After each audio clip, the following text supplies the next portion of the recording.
മലബാർ മേഖലയിൽ മലബാർ ജില്ലകളിൽ മലപ്പുറത്തോട് സർക്കാർ കാണിക്കുന്ന അവഗണന അത് പലപ്പോഴായി ചർച്ചയായിട്ടുണ്ട്.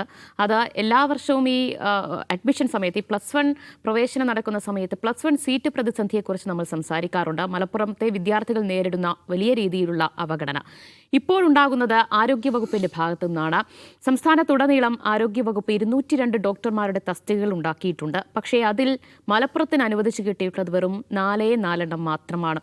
നോക്കൂ, മലപ്പുറത്ത് എല്ലാ സർക്കാർ ആശുപത്രികളിലും മഞ്ചേരിയിൽ ഉൾപ്പെടെ ഏറ്റവും കൂടുതൽ രോഗികൾ എത്തുന്ന ഏറ്റവും ജനസംഖ്യയുള്ള ഒരു ജില്ലയാണ് മലപ്പുറം എന്നതുകൂടി ഓർക്കണം. ആ ഒരു അവസ്ഥയിലാണ് ഇത്രയധികം വലിയ അവഗണന നേരിടേണ്ടി വന്നിട്ടുള്ളത് എന്നതാണ്. കണ്ണൂരിന് 41 ഡോക്ടർമാരെ അനുവദിച്ചു കൊടുത്തിരിക്കുന്നു. കാസർഗോഡിനും അതേപോലെ 30-40 ഡോക്ടർമാരെ അനുവദിച്ചു കൊടുത്തിട്ടുണ്ട്. പക്ഷേ ഇത്രയധികം ഗുരുതരമായ ഒരു പ്രതിസന്ധി ജില്ല നേരിട്ടിട്ടും വെറും 4 ഡോക്ടർമാരെ മാത്രം, അതും ഈ സ്പെഷ്യലൈസ്ഡ് വിഭാഗങ്ങളിൽ ഒരു ഡോക്ടറെ പോലും അനുവദിച്ചിട്ടില്ല. അപ്പോൾ ഇതിനെതിരെ യുവജന സംഘടനകളൊക്കെ വലിയ പ്രതിഷേധത്തിലേക്ക്, പ്രത്യക്ഷ സമരത്തിലേക്ക് കടക്കുകയാണ്. ഈ വിഷയമാണ് നമ്മൾ അടുത്തതായി സംസാരിക്കുന്നത്. ഇതൊരു പുതിയ ഒരു വിഷയമല്ലല്ലോ മലപ്പുറത്തോടുള്ള അവഗണന. സാർ, ഇപ്പോഴുണ്ടായിട്ടുള്ളത് അത് എത്ര കടുത്തതാണ്? അല്ല, മലപ്പുറത്തുള്ള അവഗണന എന്നുള്ളതല്ല, മലപ്പുറം തന്നെയാണ് പ്രശ്നം. മലപ്പുറം ഈ അവഗണന എന്ന വാക്കൊക്കെ എന്താ പറയുക, വളരെ സാധുവായ വാക്കാണ്. ഇത് അവഗണന എന്നല്ല, ഇത് വളരെ പ്രകടമായ വിവേചനമാണ്. ഒരു സംസ്ഥാനത്ത് ആരോഗ്യ വകുപ്പ് 414 തസ്തികകൾ സൃഷ്ടിക്കുക, 202 തസ്തികകൾ സൃഷ്ടിക്കുക. അതിൽ ഏറ്റവും ജനസംഖ്യയുള്ള ജില്ലയിൽ 4 മറ്റ് കണ്ണൂർ ജില്ലയിൽ 41 ഉണ്ട്, കോഴിക്കോട് 10 ഉണ്ട്, തിരുവനന്തപുരത്ത് 13 ഉണ്ട്, കാസർഗോഡ് 13 ഉണ്ട്, പാലക്കാട് 16 ഉണ്ട്, തൃശ്ശൂർ 14 ഉണ്ട്. ഇങ്ങനെയൊക്കെ കൊടുത്ത ഇതാണ്. മലപ്പുറത്ത് 4 മാത്രം. ഇത് അവഹേളനമാണ്. ശരിക്കും പറഞ്ഞാൽ അവഹേളനവും വിവേചനവുമാണ്. മലപ്പുറത്ത് എല്ലാ മനുഷ്യരും സമ്പൂർണ്ണ ആരോഗ്യവാന്മാരായിട്ട് ഒരു രോഗമില്ലാതെ കഴിയുന്നവരല്ല. നേരത്തെ തന്നെ കേരളത്തിലെ ഹെൽത്ത് ഇൻഫ്രാസ്ട്രക്ചറിൽ ഏറ്റവും പുറകിൽ നിൽക്കുന്ന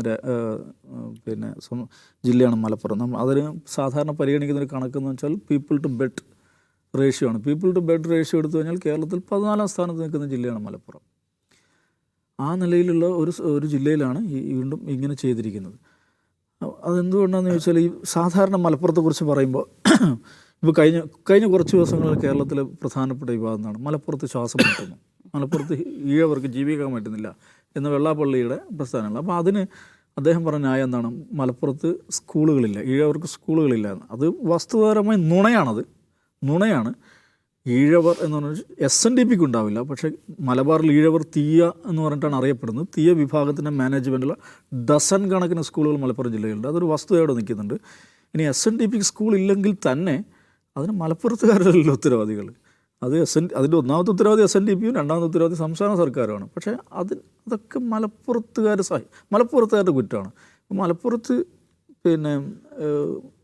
മുസ്ലിം ലീഗ് വിജയിച്ചാൽ ജില്ലാ പഞ്ചായത്തിൽ കൂടുതൽ സീറ്റ്, അതവരുടെ കുറ്റം. അവിടെ SNDP സ്കൂളില്ലെങ്കിൽ അതും അവരുടെ കുറ്റം. എല്ലാം ഇവരുടെ മലപ്പുറം എന്നുള്ളതൊരു പ്രശ്നസ്ഥലിയായിട്ട് എല്ലാ കാലത്തും ഉണ്ട്. അത് മനസ്സിലാകണമെങ്കിൽ 1969 ജില്ല ഉണ്ടാകുന്നത്. ഇപ്പോഴും കേരള രാഷ്ട്രീയത്തിലെ പ്രധാനപ്പെട്ട ഒരു അവകാശവാദം എന്താണ്? CPMൻ്റെ ഒരു അവകാശവാദമാണ് മലപ്പുറം ജില്ല രൂപീകരിച്ചത് ഞങ്ങളാണ്. അത് വെച്ചാൽ CPM ഭരിക്കുമ്പോഴാണ്. അത് വസ്തുതാപരമായി ശരിയാണ്. പക്ഷേ നോക്കൂ, 69 ആ ജില്ല രൂപീകരിക്കുന്നത്. അതിനുശേഷം 4 ജില്ലകൾ കേരളത്തിൽ രൂപീകരിക്കപ്പെട്ടിട്ടുണ്ട്: ഇടുക്കി, കാസർഗോഡ്, പത്തനംതിട്ട, വയനാട്. ആരെങ്കിലും ഞങ്ങളാണ് വയനാട് ജില്ല രൂപീകരിച്ചത്, അല്ലെങ്കിൽ ഞങ്ങളാണ് കാസർഗോഡ് ജില്ല രൂപീകരിച്ചത് എന്ന് അവകാശവാദമായിട്ട് ആരെങ്കിലും വരുന്നത് കണ്ടിട്ടുണ്ടോ? ഈ മലപ്പുറം ജില്ല രൂപീകരിച്ചത് മാത്രം ഒരു സവിശേഷ സംഗതിയാണെന്ന് എന്തുകൊണ്ടാണ്? പിന്നെ ഇപ്പോൾ അടുത്ത കാലത്തായി ഉയരുന്ന പ്രധാനപ്പെട്ട ഒരു ആവശ്യമാണ് മലപ്പുറം ജില്ല വിഭജിക്കണം എന്നുള്ളത്. അത് ഒരു അഡ്മിനിസ്ട്രേറ്റീവ് ഗവേണൻസിൻ്റെ കാഴ്ചപ്പാടിലൂടെ നോക്കുമ്പം വളരെ അടിയന്തരമായിട്ടുള്ളൊരു ആവശ്യമാണ്. കാരണം 47 ലക്ഷം മനുഷ്യരെയാണ് അവിടുത്തെ ഒരു ജില്ലാ ഭരണകൂടം കൈകാര്യം ചെയ്യുന്നത്. കേരളത്തിൽ മറ്റൊരു സ്ഥലത്തും അങ്ങനെയില്ല. അപ്പോൾ ഗവേണൻസിൻ്റെ സൗകര്യത്തിന് വേണ്ടിയിട്ട് ഈ പറയുന്ന അഡ്മിനിസ്ട്രേറ്റീവ് യൂണിറ്റുകളെ വിഭജിക്കുക എന്നുള്ളത് സർവ്വസാധാരണമായുള്ള കാര്യമാണ്. നമുക്ക് 1969 മലപ്പുറം ജില്ല രൂപീകരിക്കപ്പെട്ടതിന് ശേഷം ഇന്ത്യയിൽ 500 പുതിയ ജില്ലകൾ രൂപീകരിക്കപ്പെട്ടിട്ടുണ്ട്. ഈ 69 ശേഷം നമുക്ക് 1984 ഒടുവിൽ കാസർഗോഡ് ജില്ല രൂപീകരിച്ച ശേഷം പുതിയൊരു ജില്ലയെ രൂപീകരിച്ചിട്ടില്ല. അപ്പോൾ ജില്ലകൾ രൂപീകരിക്കുക എന്നുള്ളത് അതൊരു സാധാരണ അഡ്മിനിസ്ട്രേറ്റീവ് പ്രോസസ്സാണ്. പക്ഷേ മലപ്പുറത്ത് ഇതൊന്ന് മുറിച്ചിട്ട് 2 ജില്ലയാക്കണം എന്ന് പറയുമ്പോൾ അതെന്തോ ഗുരുതരമായ രാഷ്ട്രീയ പ്രശ്നമായിട്ട്, അത് വിഘടനവാദമാണ് എന്ന് പ്രസംഗിച്ചിട്ടുണ്ട് കോടിയേരി ബാലകൃഷ്ണൻ. ഒരു ജില്ല രൂപീകരിക്കുന്നത് എന്തോ ഒരു സുരക്ഷാ പ്രശ്നമായിട്ട്, ഒരു രാഷ്ട്രീയ പ്രശ്നമായിട്ട് കൊണ്ടുവരിക. യഥാർത്ഥത്തിൽ കേരളത്തിൽ ഞാൻ പറയുന്നത് മലപ്പുറം ജില്ല വിഭജിക്കുക എന്നുള്ളതല്ല, കേരളത്തിലെ ഈ മൊത്തത്തിൽ റവന്യൂ പുനഃസംഘാടനം നടത്തുന്നുള്ള അഭിപ്രായക്കാരാണ്. താലൂക്കുകളുടെ കാര്യത്തിൽ, ജില്ലകളുടെ കാര്യത്തിൽ സമ്പൂർണ്ണമായി ഓഡിറ്റിംഗ് നടത്തി പുതിയ ജില്ലകളും താലൂക്കുകളും രൂപീകരിക്കുക. ആ നിലക്കുള്ള ഒരു റവന്യൂ റീഓർഗനൈസേഷൻ നടത്തണം. ഇപ്പം ഇടുക്കി ജില്ല, അത് ആളുകൾ കുറവാണെങ്കിൽ സൈസ് വളരെ വലുതാണ്. പാലക്കാട് ജില്ല ആൾ കൂടുതലാണ്, സൈസും വളരെ വലുതാണ്. എറണാകുളം ജില്ല, മൂവാറ്റുപുഴ കേന്ദ്രീകരിച്ച് ജില്ല വേണമെന്നുള്ള ദീർഘകാലത്ത് ആവശ്യമുണ്ട്. അത് വളരെ ജെന്യൂനായുള്ള ആവശ്യമാണ്. പക്ഷേ മലപ്പുറത്ത് മാത്രം അങ്ങനെ ഒരു ആവശ്യം പോലും ഉന്നയിക്കാൻ പറ്റില്ല. ഇപ്പോൾ വെള്ളാപ്പള്ളി നടേശ് തന്നെ കഴിഞ്ഞ ദിവസം ആലപ്പുഴയിൽ നടത്തിയ വാർത്താ സമ്മേളനത്തിൽ പറഞ്ഞൊരു കാര്യമുണ്ട്. അവിടെ പോയി അവിടെ കേന്ദ്രീകരിച്ചൊരു സംസ്ഥാനം വേണമെന്നൊക്കെ പറയുന്നുണ്ട്. ഒന്നാമതേ അങ്ങനെ ആരും പറയുന്നില്ല. രണ്ടാമതിന് അങ്ങനെ പറഞ്ഞു എന്ന് തന്നെ വിചാരിക്കുക. ഇന്ത്യയിൽ ഇപ്പോൾ ഇന്നത്തെ അവസ്ഥയിൽ ചുരുങ്ങിയത് 12 സംസ്ഥാനങ്ങളും പുതുതായിട്ട് വേണമെന്നുള്ള പൊളിറ്റിക്കൽ ഡിമാൻഡുണ്ട്. അതിനുവേണ്ടിയുള്ള സമരങ്ങളും ആശയരൂപീകരണങ്ങളുണ്ട്. ഇപ്പോൾ മഹാരാഷ്ട്രയിൽ വിദർഭ സ്റ്റേറ്റ്, ഉത്തർപ്രദേശിൽ ബുന്ദേൽഖണ്ഡ്, പൂർവാഞ്ചൽ, തമിഴ്നാട്ടിൽ കൊങ്കുനാട്, കർണാടകയിൽ കൊടക്, അതേമാതിരി തുളുനാട്, ഇങ്ങനെ സ്റ്റേറ്റ്ഹുഡിന് വേണ്ടിയുള്ള ഡിമാൻഡ്. ഗൂർഖാലാൻഡ് സ്റ്റേറ്റ്ഹുഡിന് വേണ്ടിയുള്ള ലഡാക്കിൽ നടക്കുന്നു. ലഡാക്ക് UT മാറി സംസ്ഥാനമാകണം.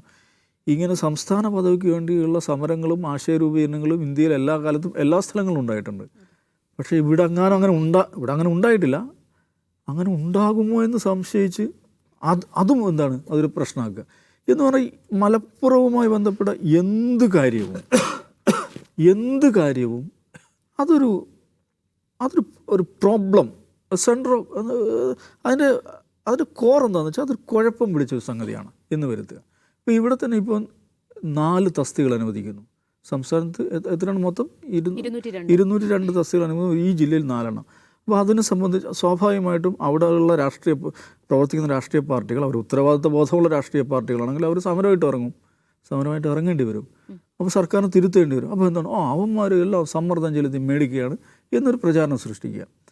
ഇങ്ങനെ പ്രത്യക്ഷത്തിൽ തന്നെ അങ്ങേയറ്റം വിവേചനപരമായ സമീപനം മലപ്പുറം അതിന് ഭരണപരമായും ആശയപരമായും ഈ പ്രദേശത്തോട് കാണിച്ചുകൊണ്ടിരിക്കുക എന്നുള്ളത് സാധാരണമായിക്കൊണ്ടിരിക്കുകയാണ്.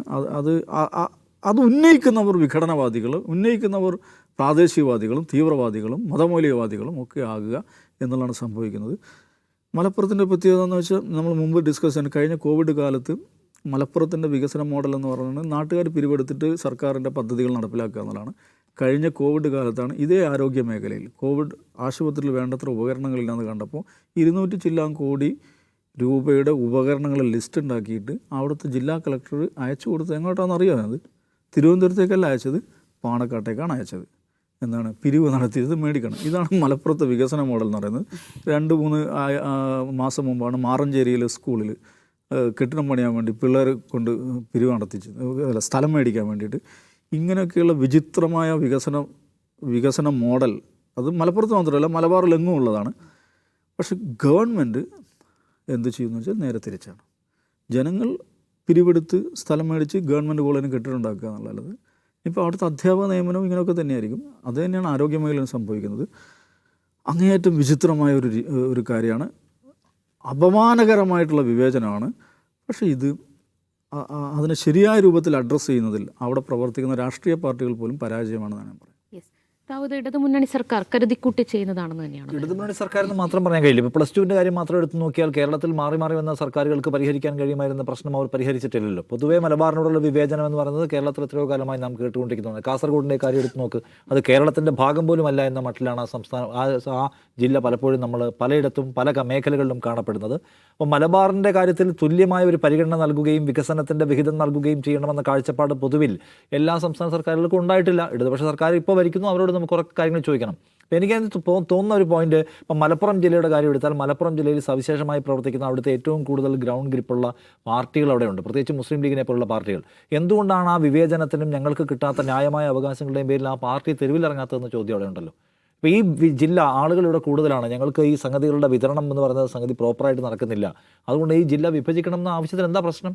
അപ്പോൾ ആ ഭയപ്പാട് കൊണ്ട് നടക്കുന്നത് എന്തിനാണ്? എനിക്ക് എൻ്റെ ഒരു പോയിന്റ് ഇതാണ്. അതായത് മലപ്പുറത്തിന് മറ്റേ വിമർശനം അവിടെ ഓൾറെഡി ദാവസായി പറഞ്ഞു, നമ്മൾ ഒരുപാട് തവണ ഇവിടെ സംസാരിച്ചു. ഭരണകൂടങ്ങളുടെ വിവേചന സമീപനം എന്ന പ്രശ്നം അവിടെ ഉണ്ട്. മലപ്പുറത്തിന് കാര്യങ്ങളെ മനസ്സിലാക്കിയിട്ടുള്ള സ്കൂൾ കൊടുക്കുന്ന കാര്യത്തിലായാലും ഹോസ്പിറ്റൽസ് കൊടുക്കുന്ന കാര്യത്തിലായാലും അധ്യാപക നിയമനത്തിലോ ഒക്കെ നമുക്ക് ഒരുപാട് നമ്മുടെ സർക്കാരുകൾക്ക് സമീപന വിവേചന പ്രശ്നമുണ്ട്. പക്ഷേ അതിനെതിരായിട്ടുള്ള ഒരു സമരമുന്നണി സൃഷ്ടിക്കുക, ഉറക്കെ സംസാരിക്കുക മലപ്പുറത്തെ നീഡ്സ് എന്ന കാര്യം എന്തുമാത്രം നിർവഹിക്കുന്നുണ്ട് അവിടുത്തെ പ്രധാന പാർട്ടി, അല്ലെങ്കിൽ ഇപ്പോൾ ഈ മുസ്ലിം ലീഗിനെ പോലുള്ള പാർട്ടികൾ. ഇപ്പോൾ നോക്കൂ, ഇത്രയും 200-ലധികം ഡോക്ടർമാരെ ഡിപ്ലോയ് ചെയ്തിട്ട് അതിൽ 4 പേര് മാത്രമേ ഞങ്ങൾക്ക് തന്നിട്ടുള്ളൂ. അത് അംഗീകരിക്കാൻ കഴിയാത്ത കാര്യമാണ്. നിങ്ങൾ ഈ ഡേറ്റ മുഴുവൻ എടുത്ത് പരിശോധിച്ച് നോക്ക്. ഞാൻ ഓരോ ഹോസ്പിറ്റലിലും അല്ലെങ്കിൽ ഓരോ വർഷവും പുറത്തിറങ്ങുന്ന ആരോഗ്യ പഠന രേഖകൾ പ്രകാരം ഞങ്ങളുടെ നീഡ് എത്രയാണ്, നിങ്ങൾ തരുന്ന എത്രയാണ്, ഇത് പരിശോധിക്കണ്ടേ? ഇപ്പോൾ 75% ഏറ്റവും കുറവുണ്ട് അത്രേ സൈക്കാട്രിസ്റ്റുകളുടെ കാര്യത്തിൽ മലപ്പുറം അടക്കമുള്ള ജില്ലകളിൽ. അത് പരിഹരിച്ചിട്ടില്ല, അത് പരിഹരിക്കാനുള്ള പ്ലാനുമില്ല.